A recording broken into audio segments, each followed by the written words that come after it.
চলো, পৌষ মাস তো প্রায় শেষ হতেই চললো। এখন থেকে পিঠে না আরম্ভ করলে তোমরাই বা বানাবে কখন? আমি ঠিক করেছি আর তো মোটে 10 দিন বাকি, তাই 10টা রেসিপি তোমাদের সঙ্গে শেয়ার করব। তাই আজকের ডে 1, তাতে আমি বানাবো মুগ পুলি। প্রথমে মুগ ডালটাকে সেদ্ধ করে নিয়েছি, তাতে এবার নুন দিয়ে একদম শুকনো করে নিয়ে এখানে আমি চালের গুঁড়ি দিয়ে ভালো করে মিশিয়ে এটাকে চাপা দিয়ে 5 মিনিটের জন্য রেখে দেবো।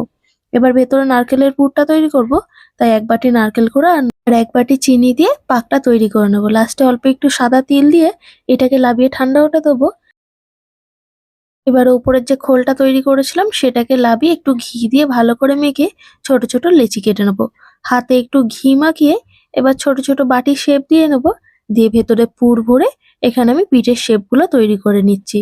তৈরি করা হয়ে গেলে কড়াইতে তেল গরম করে এটাকে আমি ভেজে নেবো। একটু লাল লাল করেই ভাজবো। ভাজা হয়ে গেলে তেল থেকে তুলে এবারে চাশনিটা তৈরি করব। তার জন্য 1 বাটি চিনি আর হাফ বাটিরও কম জল দিয়ে চাশনিটা তৈরি করে ভালো করে মিশিয়ে লাবিয়ে নিলেই তৈরি।